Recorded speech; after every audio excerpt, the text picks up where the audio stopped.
लिख लो दिमाग में, डायरी में। आप दुख, चिंता, शोक से ग्रसित होकर बड़ा दुख में जीवन व्यतीत करेंगे और आपकी गति बिगड़ जाएगी, दुर्गति हो जाएगी। एक उपासक और एक गृहस्थ जीवन जीने वाले हर व्यक्ति को श्री गुरु जी की ये बात जरूर सुननी चाहिए। इस प्रवचन में श्री गुरु जी ने ऐसी 12 बातों को समझाया है जिनको अगर आप अपने जीवन में नहीं निभा रहे हैं तो आपका हर सही कर्म भी अधूरा ही माना जाएगा।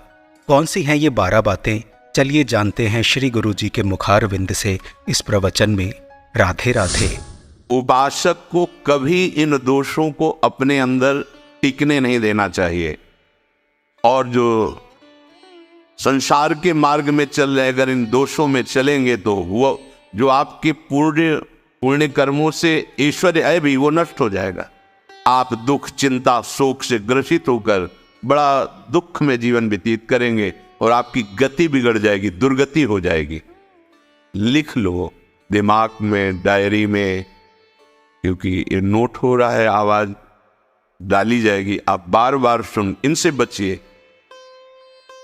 अपनी बड़ाई, अपनी प्रशंसा कभी अपने मुख से नहीं करना, नहीं तो आपके पुण्य नष्ट हो जाएंगे, बुद्धि भ्रष्ट माने गिर जाएगी। अगर परमार्थ में चल रहे तो भी, और व्यवहार में तो पुण्य नष्ट हो ही जाएंगे। बुद्धि गिरी हुई तभी ऐसी बात होती है। और ये दोष बहुतायत है, ये बहुत प्रभावशाली है। अपनी बड़ाई मारना, अपने मुख से कभी अपनी बड़ाई ना करना। अगर कोई अपने मुख से अपनी बड़ाई करता है तो उसके सुकृत नष्ट हो जाते हैं, बुद्धि भ्रष्ट माने गिर जाती, पतित हो जाती है, फिर निर्णय ठीक नहीं। अगर हमारा सारथी, हमारा ड्राइवर मूढ़ हो तो कहीं भी हमको गिरा देगा, तो वो बुद्धि भ्रष्ट मतलब गिर जाती है, निर्णय करने लायक नहीं रहती।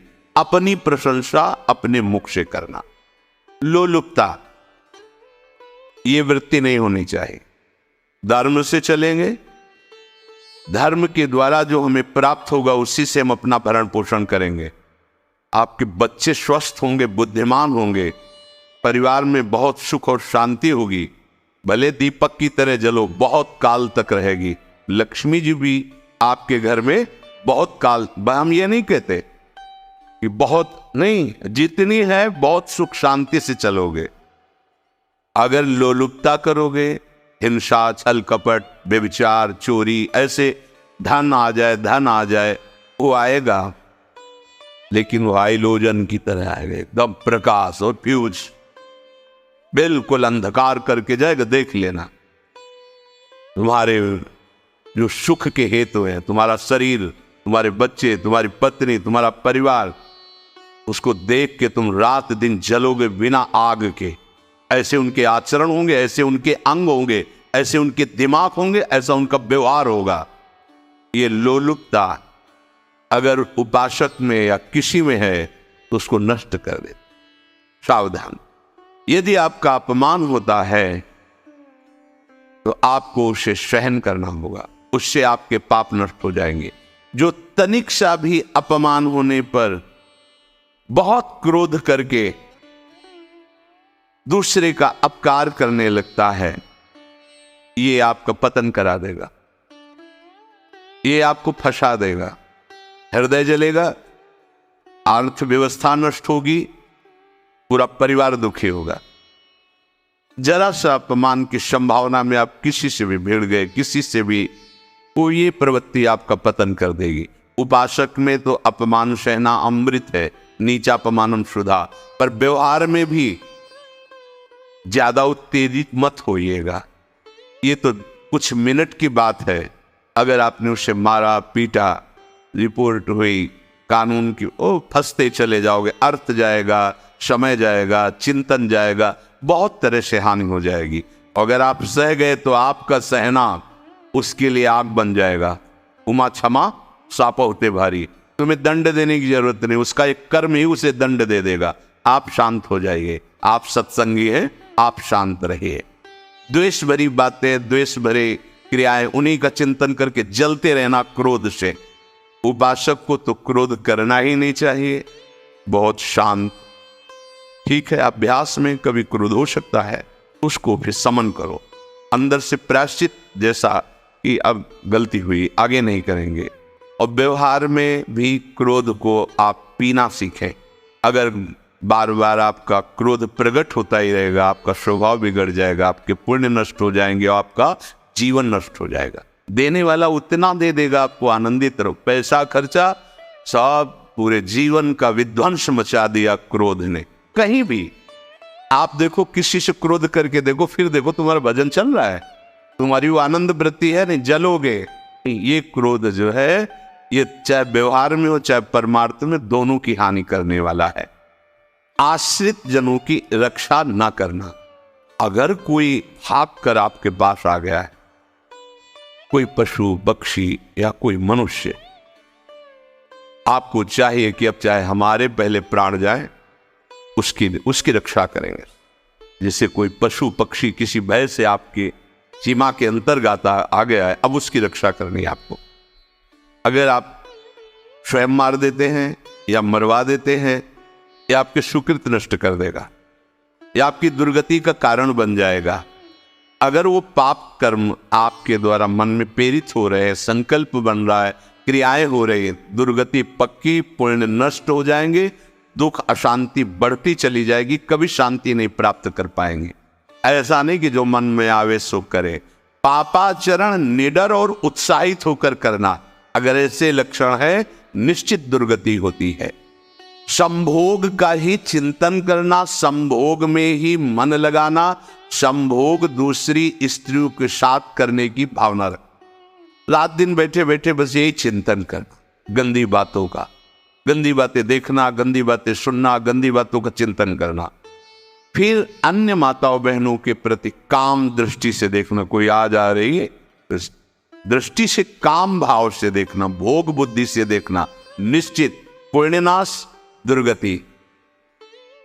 बड़े बड़े उदाहरण इतिहास में है, जिन्होंने ऐसा दृश्य नेत्रों से देखने की चेष्टा की, मन में संकल्प किया भोगने का, नष्ट हो गए, चाहे वो कितने बड़े प्रतापी हो।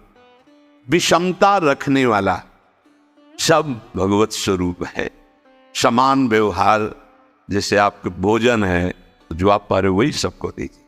बैठने की व्यवस्था, उठने की व्यवस्था, क्रम बाय क्रम, पर उसको भी नीच भाव से मत देखिए। उस कोटि का उसको प्यार दीजिए, दुलार दीजिए, सम्मान दीजिए। इतनी विषमता न फैलाते रहे अपने जीवन में कि आप सबके निंदा के पात्र बन जाए। विषमता, सबको प्यार। हाँ ठीक है, पुत्र का अलग प्यार है, भाई का अलग प्यार है, पिता का अलग प्यार है, पर हमारा व्यवहार प्रीति युक्त होना चाहिए, विषमता भरा नहीं होना चाहिए। अगर हमारे चित्त में विषमता ही रही तो संसार है, प्रभु नहीं है। जीत विषम संसार, कीर्ति जग बिस्तरे। जो विषमता पर विजय प्राप्त कर लेता है, वही भगवत प्राप्ति का अधिकारी। ये विषमता बहुत बड़ी हानि है। अत्यंत मानी होना, जहां आपके प्राण कमजोर होंगे, पुण्य नष्ट होगा, आयुश्री सब नष्ट होना है, ऐसे आचरण करवाएगा गुरुजनों के साथ, महापुरुषों के साथ। ये बहुत नीच प्रवृत्ति है। अत्यंत मान प्रियता, मुझे सम्मान मिले, उत्तम प्रवृत्ति है। सबको मान देना, स्वयं अमानी रहना। दान देने की बात कह के मुकर जाना, या दान देकर पश्चाताप करना। दे दिया है, बहुत जल रहे हो, दूसरे से वार्ता कर रहे हो कि पता नहीं क्या यार बुद्धि में हो गया, हमने उसको इतना कहा था, उतना दे दिया, क्यों दे दिया, ऐसा ऐसा, मतलब अंदर चिंतन करना, क्यों दे दिया, तो दिया। इसके बाद जो आपका ये जलन हो रही, पश्चाताप, सुकृत नष्ट हो रहे हैं। दान देकर पश्चाताप करना, या दान देने की बात कह के मुकर जाना। जैसे आपने कह दिया आपको इतना इतना ऐसा, अब आप मुकर गए, ब्याज सहित तुम्हें देना होगा, ये तुम्हारी दुर्गति का कारण बन जाएगा। ऐसे ही नहीं बोलना चाहिए, बहुत होश से। वाणी एक अमोल है, जो कोई बोले जान, ये तराजू तौल के तब मुख बाहर आन। अत्यंत कृपण होना, ना परिवार को सुखी कर पा रहा, ना अपने को सुखी कर पा रहा है। एक एक सिक्का बैंक में जो मर गया। धन की वास्तविक गति यही है कि अपने परिवार को खूब उसकी अनुकूलता प्रदान करो, उसमें से कुछ हिस्सा किसी ऐसे को जिससे तुम्हें बदले में कुछ लेने की भावना ना हो। कोई साधु महात्मा, गाय, पशु, पक्षी, किसी भी जीव बीमार है शरीरधारी, उसके जिससे कुछ कभी लेने की भावना न हो, एहसान की भावना न हो, सो धन धन्य प्रथम गति जाकी, धन्य हो गया उसका धन। अब वो कृपण का धन किसी काम में, ना स्वसुख, ना परिवार के सुख, ना धर्म कार्यों में, व्यर्थ जीवन चला गया। उसी धन का चिंतन करना, उसी का संग्रह करना और उसी की रक्षा करते करते शरीर छोड़ देना, तो चिंतन बिगड़ गया। तो कह रहे जो कृपणता है और अर्थ और काम की प्रशंसा, उसी की चर्चा, उसी का चिंतन, रुपया और भोग, उसी की चर्चा कर, जहां बैठे रुपया की चर्चा, भोग की चर्चा, जहां एकांत में बैठे उसी का चिंतन, कैसे रुपया बढ़े, कैसे भोग मिले। और अगर अवसर मिला तो रुपया अधर्म से आवे चाहे धर्म से, उसको इसकी कोई परवाह नहीं। और जो बालक, स्त्री, पागल, असहाय, जो इनकी रक्षा न करके इनकी हानि करता है, दुर्गति निश्चित है। माना आपकी पत्नी है, उसका स्वभाव बिगड़ा हुआ है, क्रोधी है, कटु वचन बोल, लेकिन आपके ही प्रारब्ध के लिए, माना आपका पति ऐसा स्वभाव वाला, पर आपके ही प्रारब्ध से तो संयोग बना है आकर, अब इसका निर्वाह कर ले जाओ तो पवित्र हो जाओगे दोनों। और अगर झगड़ा और लड़ाई और मारपीट और कहीं हिंसा के रूप में उतर गए तो फिर और करनी बिगड़ गई। बालक है, आप उसको ज्ञान नहीं कि आप पवित्र है, कि आप पवित्र है, उसको ज्ञान नहीं कि आप उसके साथ व्यवहार अच्छा कर रहे हैं कि बुरा कर रहे हैं। रक्षा करनी है आपको, शोषण नहीं करना। कह रहे स्त्री, बालक और पागल, जैसे विक्षिप्त है, पागल है, आपको रक्षा करनी है। अगर आपने इन दोषों को स्वीकार किया तो निश्चित आपकी दुर्गति होगी, न इस लोक में आपको शांति मिलेगी, न परलोक में। इसलिए इन दोषों को बार बार सुन करके और हृदय में जांचो कि कहीं है तो नहीं, अगर है तो सत्संग, भजन बल, भगवत प्रार्थना के बल से इन दोषों का त्याग कर दो, जीवन मंगलमय हो जाएगा। आशा है पूज्य श्री गुरु जी का ये प्रवचन आपके लिए बहुत लाभकारी होगा और आप प्रवचन की इन बातों को अपने जीवन में उतारकर इसका सकारात्मक लाभ उठाएंगे। श्री गुरु जी के इस प्रवचन से हुए अनुभव को आप चाहें तो कमेंट बॉक्स में लिखकर हमारे परिवार के साथ व्यक्त कर सकते हैं। श्री गुरु जी के मुखारविंद से हमें आध्यात्मिक ज्ञान की प्राप्ति ऐसे ही होती रहे, भगवान से यही प्रार्थना है। आप सबको प्रेम भरा राधे राधे।